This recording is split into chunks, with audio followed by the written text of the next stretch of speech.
এই রোদের মধ্যে সুন্দর একটা শাড়ি পরে টুকটুক করে হেঁটে চলে যাচ্ছি। আমাদের লাঞ্চের টাইম হয়েছে, তো এর জন্য আমি খাবার খেতে যাচ্ছি। আর এই সুন্দর শাড়িটা কিন্তু আমার আম্মুর, প্রায় আরও 30 বছর আগের এই শাড়িটা। কেমন লাগছে অবশ্যই কমেন্ট করে জানিয়ে যাবেন। আর এই রিসর্টটা কিন্তু অনেক বড়, কারণ টাইম কিভাবে জানি চলে গেছে, কারণ আমাদের 10টা থেকে 6টা পর্যন্ত টাইম ছিল।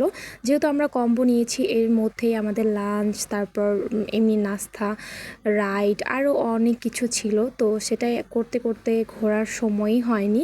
আর চারপাশে অনেক গাছপালা ছিল। আজকে যদি রোদ না হতো সব থেকে বেশি ভালো হতো, যদি বৃষ্টি পড়তো ওয়েদারটা খুবই ভালো লাগতো, ভিডিও পিক খুব সুন্দর আসতো।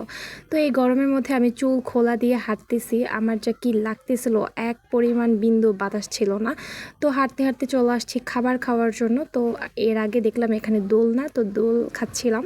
আর একটা কথা বলে রাখি, এই রিসর্টে আমি আর নেক্সট ডে কখনোই আসবো না, কারণ এখানকার খাবার দাবার এত বাজে ছিল ভাইরে ভাই। আমরা ভুল করে রুমের চাবিটা নিয়ে আসছি, তাদের কোনো খোঁজ খবরই নাই যে আমরা চাবি নিয়ে চলে আসছি। তাহলে বুঝেন কতটা বাজে এই রিসর্টটা।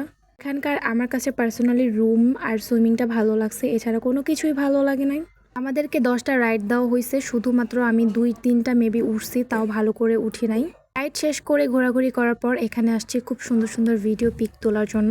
তো এটাই করতেছিলাম। আর আমার ক্যামেরাম্যানকে দেখেন, এভাবে একটু নাড়াচ্ছে, কি একটা অবস্থা, সুন্দর করে পিক ভিডিও তুলতেই পারে না। তো যাই হোক, আজকে সারাদিন এনজয় করলাম, বেশি এনজয় করেছি সুইমিংয়ে। রোদ থাকার কারণে পুরাটা রিসর্ট ঘুরে ঘুরে দেখতে পারিনি, এটাই একটা আফসোস রয়ে গেল। ভিডিওটা এই পর্যন্ত, সবাই ভালো থাকবেন, আল্লাহ হাফেজ। নেক্সট ব্লগে আবার দেখা হবে।